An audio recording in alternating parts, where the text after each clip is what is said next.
तो अस्सलाम वालेकुम डियर स्टूडेंट्स। आज के इस वीडियो में आपके दिमाग में एक सवाल आ रहा होगा कि सर आप आज स्पेक्स लगा के जो है क्यों पढ़ा रहे हैं। ठीक है ना, बिल्कुल सही सवाल है। तो इसका जवाब यह है बेटा कि जो मैं देख रहा हूं कि जो फिजिक्स के कॉन्सेप्ट्स का हाल हो रहा है वो मेरी खुली आंखों से तो मैं देख नहीं पा रहा, और न्यूटन बाबा मेरे सपने में आके मुझे बोल गए थे कि भैया मेरी फिजिक्स खतरे में है, थोड़ा बहुत बचा लो। ये हो गई बेटा मजाक की बात। अब सच्चाई क्या है? सच्चाई ये है कि इस कमरे में बहुत लाइट है जो मेरी आंखों में जा रही है, और it's a bad light. So I want these things to be comfortable for myself, that's why मैंने ये लगाया है। पोलराइड है, आपको पता है कि पोलराइड जो होता है ये लाइट की इंटेंसिटी को कम करता है, तो दैट्स द ओनली रीजन। ठीक है, तो आज के वीडियो में हम क्या करने जा रहे हैं? आज के वीडियो में हम एक्सप्लेन करने जा रहे हैं एक बहुत बड़ी बात। आप लोगों को पता होगा कि जब एक बॉडी इंक्लाइंड प्लेन पे रोल करती है तो जो फ्रिक्शनल फोर्स का वर्क डन होता है वो जीरो होता है। इसका हम आंसर देंगे क्यों जीरो होता है। तो हमें पढ़ाया जाता है कि फ्रिक्शनल फोर्स का वर्क डन इसलिए जीरो होता है क्योंकि रामलाल जी की पिंकी की जिंदगी में कोई वर्क नहीं होता। ये हमें पढ़ाया जाता है। Work done by friction is zero because Ramlal का पिंकी जी की जिंदगी में कोई काम नहीं है। ऐसा है क्या? तो बेटा हमें यहां पर फिजिक्स यूज करके देखना है कि क्यों work done by friction zero है। तो इस प्रॉब्लम को सॉल्व करने के हमारे पास एक नहीं दो तरीके हैं। मैं दोनों तरीके से एक्सप्लेन करूंगा कि why the work done by friction in this case is zero. सही बात है। नंबर वन तरीका बेटा, ध्यान से देखेंगे मेरी ओर। देखो यहां पर ये जो बॉडी है ये जो रोल कर रही है डाउन द इंक्लाइंड प्लेन, आप लोगों को पता होगा कि rolling is a combination of translation and rotation. ठीक है, तो यहां पर असल में फ्रिक्शनल फोर्स बेचारा जो है ना ये वर्क डन जीरो नहीं करता, ये दो वर्क करता है। ये दो वर्क करता है, ट्रांसलेशनल वर्क भी करता है, रोटेशनल वर्क भी करता है। तो हमें पहले अलग अलग देखना पड़ेगा कि फ्रिक्शनल फोर्स ने कितना ट्रांसलेशनल वर्क किया, फिर देखना पड़ेगा फ्रिक्शनल फोर्स ने कितना रोटेशनल वर्क किया, फिर उनको ऐड करके टोटल वर्क निकालना पड़ेगा। सही बात है ना बेटा? देखते हैं पहले नंबर वन ट्रांसलेशनल वर्क। ध्यान से देखेंगे। अगर मैं मानूं कि ये जो बॉडी है ये डाउन द इंक्लाइंड प्लेन कितना डिस्प्लेस किया, एक्स नहीं, चलो मैं मानता हूं dx। अगर ये body down the inclined plane कितना डिस्प्लेस हुआ बेटा, dx। फ्रिक्शनल फोर्स बैकवर्ड लग रहा है, कितना लग रहा है बेटा, f। तो मुझे आप बोलेंगे व्हाट इज वर्क डन, हम लिखेंगे इसको W1 इसलिए क्योंकि ये ट्रांसलेशनल वर्क है। कितना वर्क हुआ? आप बोलोगे सर f dx। सही बात है, आपने बोला एफ dx, लेकिन मैं बोलूंगा एफ dx नहीं, minus F dx। Very good, बहुत अच्छा आपने सोचा। माइनस क्यों? माइनस इसलिए क्योंकि फ्रिक्शनल फोर्स लगा बैकवर्ड, डिस्प्लेसमेंट है फॉरवर्ड। एंगल 180 आया तो वर्क डन आया माइनस एफ dx। सही बात है। दूसरा ये तो हो गया जी, कौन सा वर्क, ट्रांसलेशनल। दूसरा हमें देखना पड़ेगा ना बेटा रोटेशनल वर्क कितना है। अगर ट्रांसलेशनल वर्क फोर्स करता है तो रोटेशनल वर्क कौन करेगा? शाबाश, वेरी गुड, टॉर्क करेगा। बहुत बढ़िया, टॉर्क करेगा।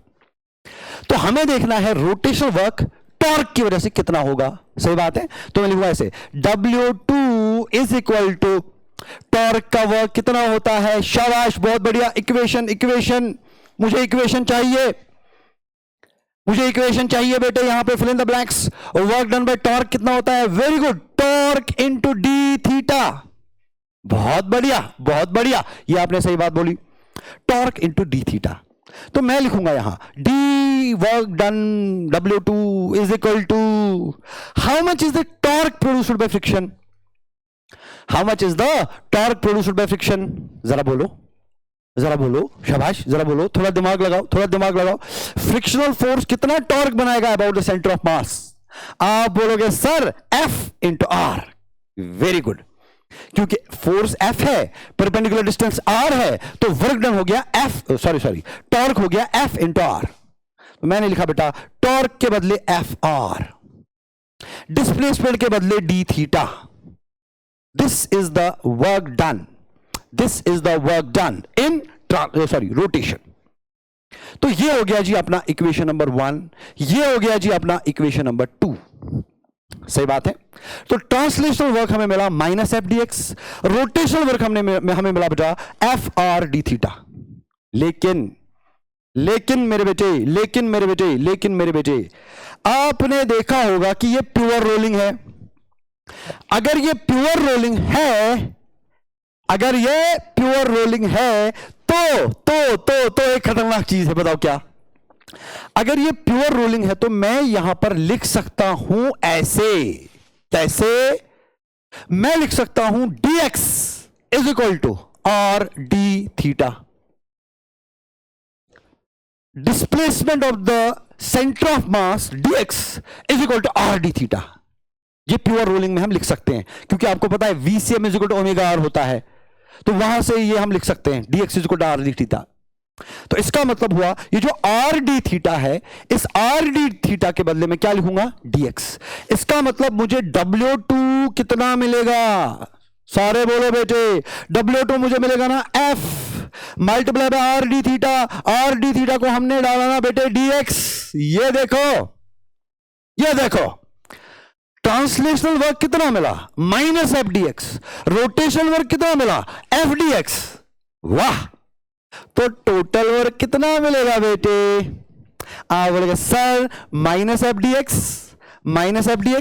प्लस एफ डी एक्स, ये minus F D X translational work plus F D X rotational work, तो टोटल वर्क हो गया 0। ये देखो, तो यहां फ्रिक्शनल फोर्स का वर्क डन 0 क्यों है? क्योंकि बेचारे के साथ गड़बड़ हो गया। जितना इसने ट्रांसलेशनल वर्क किया उतना ही इसने रोटेशनल वर्क भी किया, लेकिन ट्रांसलेशनल वर्क नेगेटिव था, रोटेशनल वर्क पॉजिटिव था, दोनों इक्वल एंड अपोजिट थे इन साइन, इसलिए टोटल वर्क 0 हुआ। अच्छा जी, ये हो गया एक तरीका। अभी हम देखते हैं दूसरा तरीका, इससे थोड़ा सा आसान। अब आप बोलोगे सर अगर आपके पास आसान तरीका था, इससे भी आसान, तो आपने डायरेक्टली वो क्यों नहीं दिखाया? बेटा डायरेक्टली वो दिखाते तो आप फिजिक्स थोड़ी ना सीखते। देखो दूसरा तरीका, ये दूसरा तरीका जो है ना, ये इंटरप्रिटेशन है। असल में ये दूसरा तरीका नहीं है, ये दूसरी इंटरप्रिटेशन है। तो जो मैंने अभी आप लोगों को पढ़ाया उसी को मैं दूसरे तरीके से भी इंटरप्रेट कर सकता हूं, लेकिन जो ये दूसरा तरीका ये जनरल नहीं है, मतलब ये हर जगह काम नहीं करेगा। अगर एडवांस्ड लेवल का कोई प्रॉब्लम आया उसमें आप ये तरीका करोगे तो बेटा गलत हो सकता है। तो ये एक इंटरप्रिटेशन है। अब ये इंटरप्रिटेशन क्या है? मैं सीधे सीधे बोल सकता था, यहां पर जो ये फ्रिक्शनल फोर्स है ये पॉइंट ऑफ कांटेक्ट पे लग रहा है। सही बात है। अगर ये पॉइंट ऑफ कांटेक्ट पे लग रहा है और प्योर रोलिंग हो रही है, बेटा ध्यान से सुनो, पॉइंट ऑफ कांटेक्ट पे लग रहा है और प्योर रोलिंग हो रही है। जब प्योर रोलिंग होगी तब ये पॉइंट ऑफ कांटेक्ट का नेट डिस्प्लेसमेंट 0 आएगा, क्योंकि आपको पता होगा whenever a body rolls the point of contact is at rest with respect to the surface. इसका मतलब it is always at instantaneous rest. मतलब जिस पॉइंट पे फोर्स लग रहा है वो डिस्प्लेस ही नहीं कर रहा है इंस्टैंटेनियसली, उसका वेलोसिटी एट एवरी इंस्टेंट 0 है, क्योंकि प्योर रोलिंग हो रहा है। तो वो लॉजिक लगा के हम डायरेक्टली भी बोल सकते हैं कि वर्क डन 0 है। लेकिन ये तरीका बेटा जनरल नहीं है।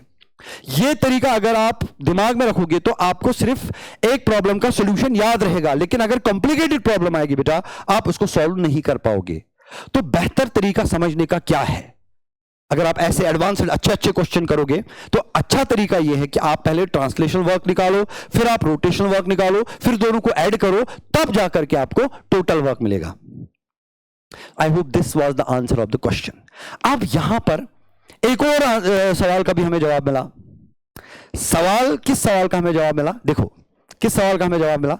आपने अक्सर ऐसा किया होगा कि जब एक बॉडी रोल करती है ना डाउन द इंक्लाइंड प्लेन, आप एनर्जी को कंजर्व करते हो, मैकेनिकल एनर्जी को करते हो कि नहीं करते हो यार? 1000 प्रॉब्लम्स में आपने ऐसा किया होगा कि whenever a body comes down rolling down an inclined surface, you always solve such kind of problems by using the law of conservation of mechanical energy. लेकिन क्या आपने कभी अपने आप से सवाल पूछा है कि why do you use the law of conservation of mechanical energy? क्योंकि मैकेनिकल एनर्जी बेटा तब लगाते हैं, कंजर्वेशन ऑफ मैकेनिकल एनर्जी हम तब लगाते हैं ना जब नॉन कंजर्वेटिव फोर्सेस नहीं होंगे, जब नॉन कंजर्वेटिव फोर्सेस बॉडी पे नहीं लग रहे होंगे, सिर्फ तब हम मैकेनिकल एनर्जी को कंजर्व कर सकते हैं। क्या आपने आज तक खुद को सवाल पूछा है कि इस प्रॉब्लम में तो फ्रिक्शनल फोर्स लग रहा है, फ्रिक्शनल फोर्स तो नॉन कंजर्वेटिव है, फिर क्यों हम मैकेनिकल एनर्जी को कंजर्व करते हैं? तो उसका भी आंसर यही है। यहां नॉन कंजर्वेटिव फोर्स है, लेकिन यह नॉन कंजर्वेटिव फोर्स होने के बावजूद कोई वर्क नहीं हो रहा है यार, इसलिए मैकेनिकल एनर्जी हम कंजर्व कर रहे हैं।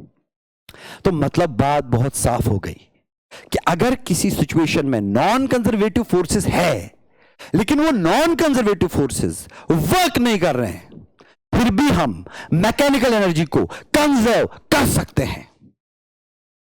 आई होप आप लोगों ने वीडियो को पसंद किया होगा। Thank you so much. अस्सलाम वालेकुम।